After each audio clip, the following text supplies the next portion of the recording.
Hi, are you surprised? Yes, you are looking at a clinic. Anti-aging clinic. Well, such clinics may not be available here in India now, but I am sure in near future they will be. Because we are really crazy about losing or hiding our age.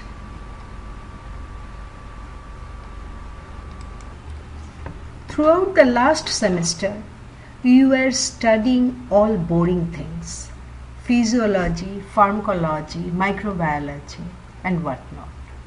So I thought, why not start this semester with something appealing, a little bit interesting? And then the idea occurred to me of discussing these anti-aging things. Something that appeals to almost all of us. So let's talk about beauty. The latest sensation in the beauty industry is anti-aging skincare products. However philosophical and intellectual we may be, we humans have a common weakness. We don't like to get old. So once the age of 40 is past, most of us will have a wishful thinking. I wish I were young again. Well, we can't fight the age, but most of us would put some effort to hide the signs of aging. The beauty industry encashes this common weakness of men. For example, take my own case. I was visiting my cousin's family this Sunday. So that day, when my cousin brother, who is some 4 years elder to me, commented that you are looking really, really old, I felt a bit down. And suddenly I noticed he looks so much younger for his age. I had a nice conversation with his wife, and she said, my cousin uses some branded anti-aging cream. I was curious.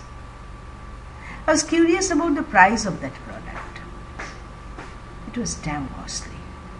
It's not that my cousin is not rich, he can well afford, but being a Bengali man, beauty is taboo to him. The men in Indian Bengali society don't use creams or beautifying products, but this fellow is using. And I could understand the power of advertising. And I knew that how this anti-aging skin care products thrive. Anti-aging skincare products is a $250 billion market. I missed the dollar sign here. Okay, note down.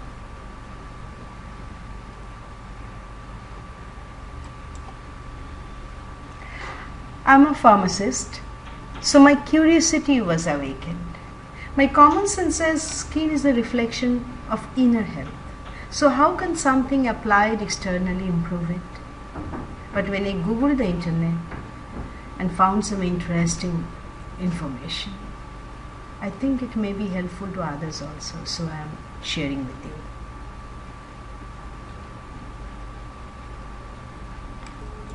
So first we have to see the difference between young and old skin. The young skin is saturated with water. You know, the babies are so soft because they have got more water in their body. But as we age, our skin starts losing water.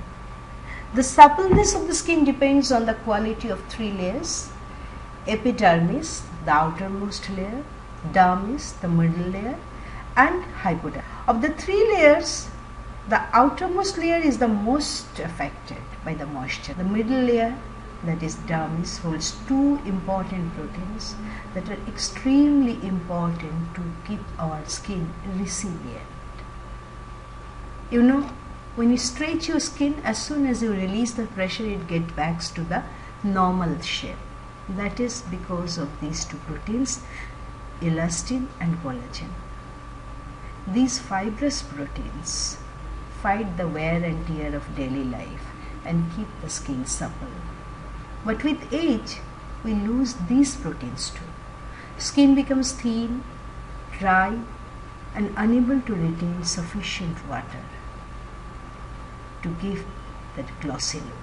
As I said, the young skin to lose collagen, but it can be replaced. The old skin cannot replace the lost collagen. The space created by the loss is filled by other substances which are not as good as collagen. They cannot hold water. The skin looks dull and lifeless. The typical signs of an aged skin include the sagging, the skin looks loose, wrinkles, that is the lines on the skin. Those who get lot of sun exposure, they show the sign of photoaging, the dark spots on skin. There is dyspigmentation, the brown colorations, the texture becomes very rough, and occasionally we have keratosis, that's abnormal growth. You can see the difference between young and aged skin in this picture. In the young skin, the cells are regularly arranged. You see, not many cells are there in this space, but they are regularly arranged and the space between them are filled with water, and most importantly, the surface is smooth. Look at the aged skin. The cells are too many cells in too little space, but even that doesn't matter, but the surface has become wavy, and at places you can see cracks have come. So anti-aging creams are basically moisture based cosmetic products that try to work on these levels. They are applied superficially, so they'll try to retain some water and give the appearance of smoothness. They contain occlusive, humectant or emollient ingredients. Occlusives form a barrier layer and prevent moisture loss, the oily layer that won't allow the water to go out. And here you have got the silicone products, dimethicone, petrolatum, lanolin. You know, almost all the creams have got one or other. In contrast to occlusives, which will physically prevent the water loss, the water that is of skin, humectants will absorb water. They will help another substance to absorb water, or they will absorb water themselves. In this category, we have got glycerol, sorbitol, propylene glycol, urea, and that great collagen. Yes, we can apply collagen. Sometimes collagen is injected. People go to cosmetic surgeons who will inject collagen, and that will retain more water and make the skin smooth. But collagen is there in creams too. The effect will be less, definitely. It will be slow. But creams with collagen, with time, will fill up some of the gaps. And in the third category, we have got emollients. Emollients is things that will keep the skin soft. And emollient is a humectant, a lubricant that gives the glossy effect, and an occluder, all combined together. Here we have got cocoa butter, paraffin, beeswax, lanolin. The basic principle of anti-aging products can be summarized in a single sentence. We can't help aging, but we can always fight the signs of aging. The common strategies used for this are hiding of dryness by superficially supplying moisture. Here we have simple cold creams, moisturizing lotions, the solutions, etc. The second one is protecting the skin from damaging influences. The everyday sunscreen agents we use do just that. The third option, the curing, works on a different strategy. It tries to stimulate the normal healing responses of skin.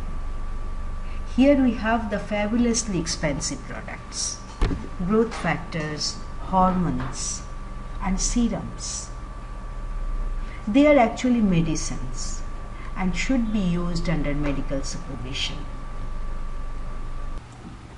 So let's look at the constituents of the anti-aging products. The most common and comparatively low-cost products are simple moisturizers. You know, moisturizers hydrate the skin. They often come with vitamin C. Basically, moisturizer are emulsions. Emulsions are made of oil and water stabilized by a surfactant. So usually the lightweight fatty molecules like cetyl alcohol or silicone derived products, cyclomethicones, are used in this. Some products contain alpha and beta hydroxy acids. I have written hydroxyl, just drop that L. So you know what hydroxy acids are? They are lactic acid, glycolic acids, and they work as chemical peels. They are slightly corrosive chemicals that will dissolve the outer layer of the skin, giving us a refreshing look. The common anti-wrinkle creams available in the market usually contain vitamin A. Vitamin A also takes off the dry layer. Some anti-aging creams are basically sunscreen products. They will prevent the UVA and UVB rays from reaching the skin by absorbing them. And finally, the costly products. They contain hormones, and they are made hormones and growth factors, and they are made from cells, the stem cells.